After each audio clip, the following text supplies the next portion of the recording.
Olá, aluna! Olá, alunos! Sejam muito bem-vindos a mais uma aula do nosso curso de Análise e Levantamento de Requisitos de Software. A partir desta aula, nós vamos entrar num novo módulo, que é o módulo de Técnicas Avançadas na Análise de Requisitos.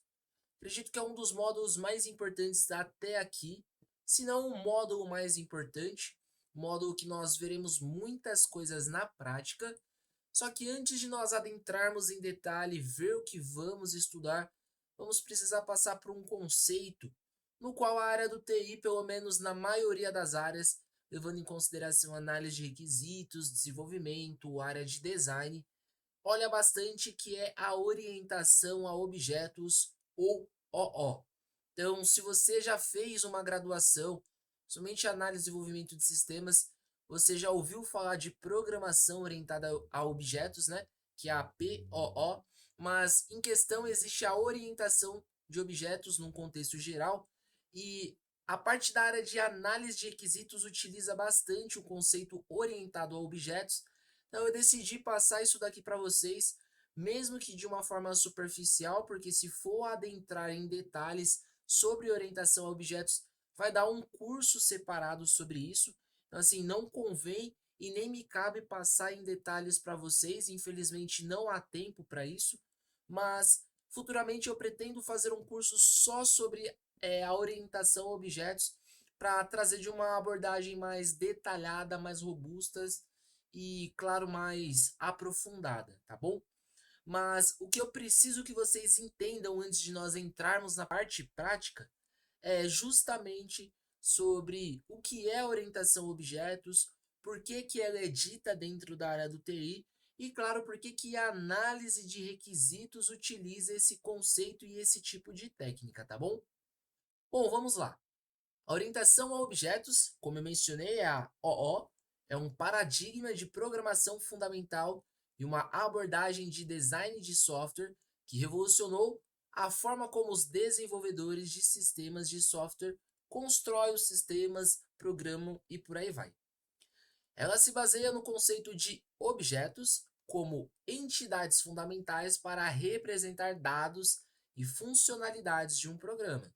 Então aqui, ó, neste trecho a gente já consegue entender por que que a análise de requisitos utiliza esse conceito. Bom, o que que a análise de requisitos trabalha? Trabalha com funcionalidades, né? Nós viemos falando desde o início do curso sobre funcionalidades opcionais, funcionalidades essenciais, funcionalidades de usabilidade, funcionalidades de desempenho, funcionalidades de segurança. Então aqui o conceito ele se baseia em representar dados ou funcionalidades de um programa. Então, por isso que o analista de requisitos ele precisa saber sobre isso daqui. Claro que não entender a fundo, mas ele precisa entender o mínimo superficial para que ele consiga construir ou utilizar técnicas que sejam orientadas a objetos, tá bom? Então, nós vamos entender aqui que o analista de requisitos ele utiliza o conceito de orientação a objetos justamente para representar dados, representar funcionalidades de um programa, de um sistema, de um serviço. Legal? Bom, o que são objetos na orientação de objetos? Então, nós precisamos entender isso. Tá, a gente sabe que a orientação a objetos é uma técnica para representar dados ou funcionalidades. Mas o que que é considerado objeto dentro dessa técnica? Vamos lá. Em orientação a objetos, um objeto é uma instância de uma classe. Eita, vixe, nossa, minha nossa. O que que é uma instância e o que que é uma classe? Vamos lá, vamos por partes. Uma classe é um plano ou modelo que descreve a estrutura e o comportamento dos objetos que serão criados a partir dela. Caraca, Ávila, mas complicou ainda mais. Como assim? Vamos lá. Para entender melhor, considere uma classe chamada carro. Então imagina que carro é uma classe e que cada carro específico, como Ford Mustang, um Toyota Camry, é uma instância, ou seja, um objeto dessa classe carro. Então vamos entender aqui no conceito voltado à informática, tá bom? Vamos imaginar que Sistema é uma classe e que CRM, IRP, WMS, TMS, eles sejam as instâncias da classe, tá bom? Então, nós colocamos esse conceito aqui para um melhor entendimento. Então, cada objeto carro possui características ou atributos como cor, modelo, ano, bem como funcionalidades, que são chamados aqui de métodos, como ligar motor, acelerar, frear, virar volante, ligar farol e assim sucessivamente. Beleza? Então você tem que entender esse contexto e encaixar esse exemplo e usar pelo lado do TI. Ó, vou colocar isso daqui como um exemplo novamente do sistema. A classe aqui, se imagine que ao invés de carro fosse sistema, beleza? O que pode ser considerado sistema? No caso do carro, seria aqui os modelos, né? Ford Mustang, Toyota, Volkswagen e por aí vai. No caso do sistema, seriam os tipos de sistema que nós temos disponível, por exemplo. Tem um tipo de sistema CRM, eu tenho um tipo de sistema ERP, eu tenho um tipo de sistema TMS, eu tenho um tipo de sistema WMS, eu tenho um tipo de sistema de mil e um tipos, na verdade, tá? Então, esses sistemas, eles seriam considerados uma instância ou um objeto da minha classe sistema, beleza? E aí, quais seriam as características que o meu sistema possui? Ou que o meu sistema possuiria? As características seriam aqui: é, tipos de botões, logins e senha, funcionalidades. Teria a opção de cadastrar, de editar cadastro, de excluir cadastro, de criar relatório, de personalizar relatório, de gerar gráfico a partir dos dados, de filtrar informações por data, por nome, por sobrenome, de classificar as informações em ordem crescente ou decrescente ou em ordem de mais antigo para o mais recente. Então a gente entende que o conceito voltado à orientação a objetos é justamente para trazer e para diferenciar isso, beleza? Espero que vocês tenham entendido até aqui. Vamos na continuidade. Bom, e aí quais são os princípios fundamentais da orientação de objetos? Então, a orientação de objetos, a técnica voltada à orientação de objetos, existe alguns princípios, tá bom? E esses princípios aqui a gente não precisa decorar, mas a gente precisa entender para a gente, no dia a dia, fazer as tarefas da melhor maneira possível. Então vamos entender que é assim. Os princípios eles são divididos em alguns tópicos. Cada tópico aqui tem a sua função ou o seu dever, beleza? Então, o nosso primeiro é o encapsulamento. O encapsulamento é o conceito de ocultar os detalhes internos de um objeto e fornecer uma interface pública para interagir com ele. Isso permite que os objetos protejam seus dados e forneçam uma maneira controlada de acessar e modificar esses dados. Então vamos lá, o que seria um encapsulamento aqui, pessoal? Vamos de novo. É um conceito de ocultar detalhes internos de um objeto e fornecer uma interface pública para interagir com ele. Isso permite que os objetos protejam seus dados e forneçam de maneira controlada o acesso e modificação dos dados.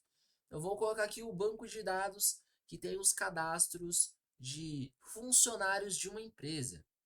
O encapsulamento aqui é o que? É o conceito para ocultar o objeto e fazer com que nós possamos mexer e interagir com as informações desses cadastros sem ter as mudanças ou as modificações dentro desses dados específicos.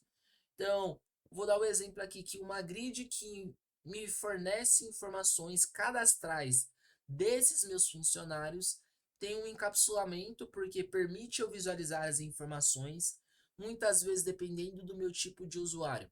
Vai permitir eu editar, excluir, criar, cadastrar novos funcionários, porém, ele vai proteger os meus dados e fornecer uma maneira controlada de acessar e modificar sem que eu mexa no restante.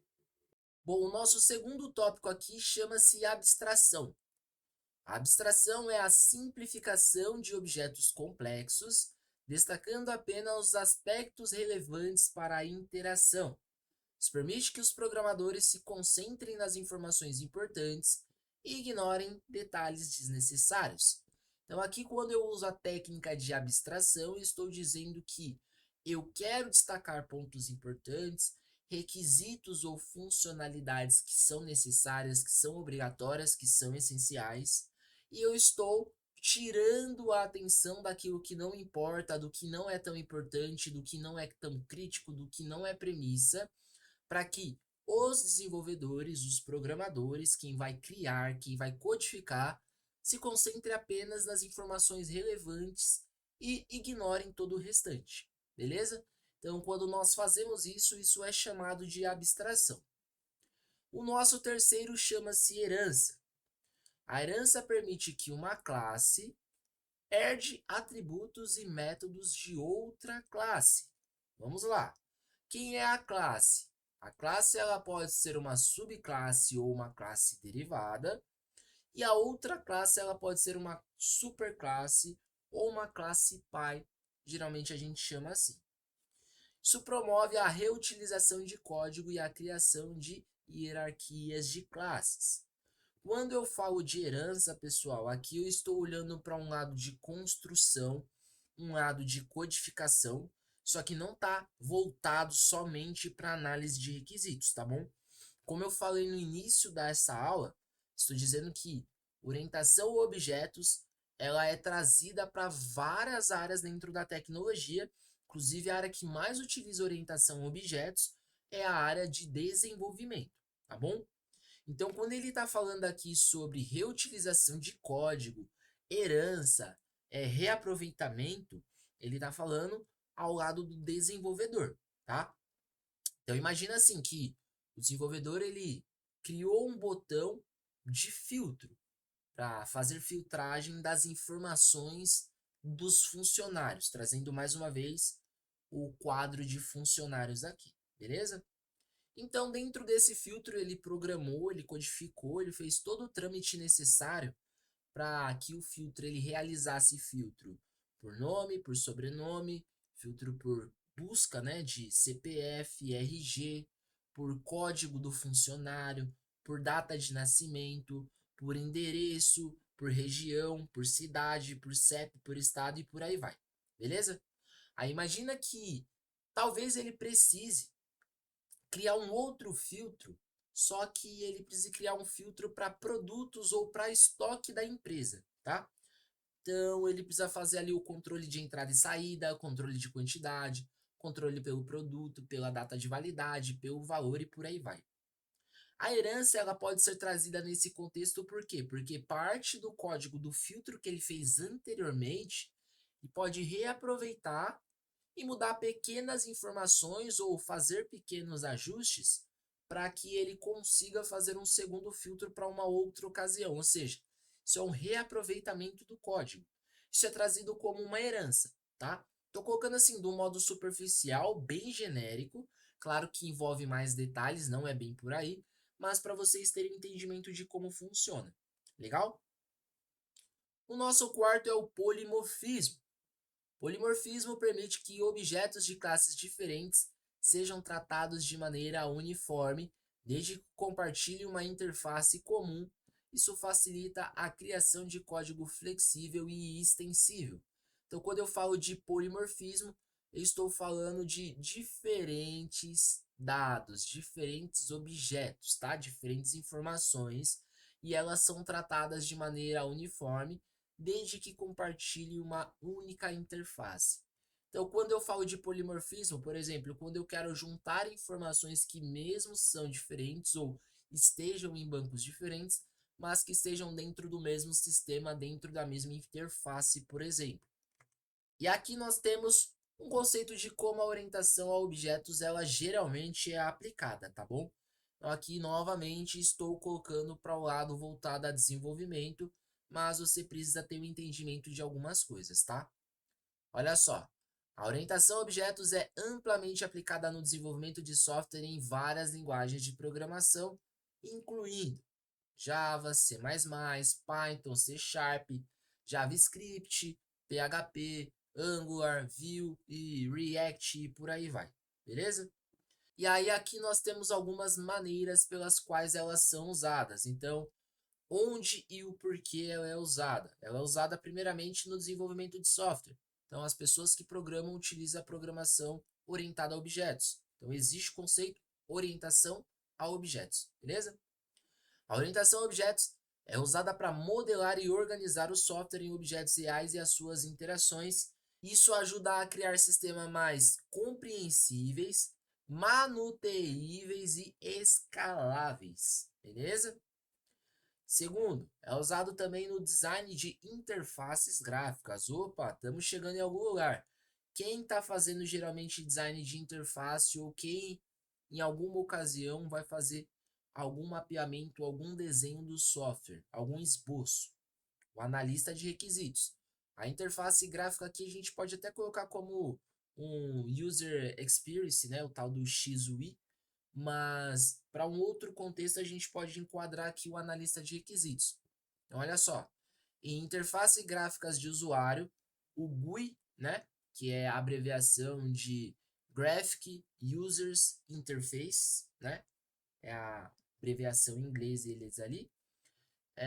Os objetos representam elementos da interface como botões, caixas de texto e janelas, ou seja, de uma forma mais simplificada para você ter uma absorção melhor aqui. O que é o objeto dentro da orientação de objetos? O que é um objeto dentro do sistema? É tudo aquilo que interagem com o usuário. Então aqui, ó, o que pode ser considerado como um objeto? Pode ser considerado um botão, uma caixa de texto, uma caixa de entrada de dados. O objeto ele pode ser um filtro, um objeto ele pode ser uma grid, um objeto ele pode ser tudo aquilo que tem interação com o usuário. Tudo que o usuário clica, tudo que o usuário escreve, tudo que o usuário utiliza, beleza? Isso torna a criação de interfaces intuitivas e interativas mais fácil, beleza? Então, por isso que a área voltada à gráfica, à criação de telas, utiliza orientação a objetos. Terceiro caso, objetos ele é usado em banco de dados. Lembra que lá no início da aula nós falamos que orientação a objetos é tratado para ilustrar dados e funcionalidades. O lado do analista de requisitos é funcionalidades. Porém, existe dados. Quem trabalha com dados? Um arquiteto de banco de dados, um engenheiro de dados, um engenheiro de software, um arquiteto de software, a pessoa que vai fazer a arquitetura de onde os dados serão armazenados, tá bom? Então, olha só, no terceiro caso é usado em banco de dados. Muitos sistemas de gerenciamento de banco de dados usam o princípio de orientação a objetos para representar os dados e as relações, facilitando a organização e a recuperação das informações. Então, não só para representar os dados, mas as relações que tem entre eles. Então, por exemplo, posso colocar aqui relações. Qual que é a relação que o meu funcionário tem com o endereço? Qual que é a relação que o meu funcionário tem com a área? Qual que é a relação que o meu funcionário tem com o cargo XPTO? Então entra nesse contexto aqui. Bom, e aí nós temos o nosso quarto que é simulações e jogos.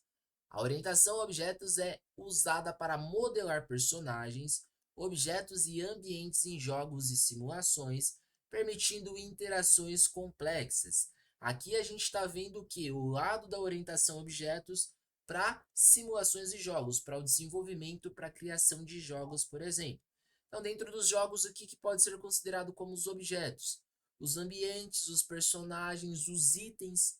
Então, tudo aquilo são considerados como objetos. Então, a técnica também é bastante utilizada. E quinto, é utilizada muito também em desenvolvimento web.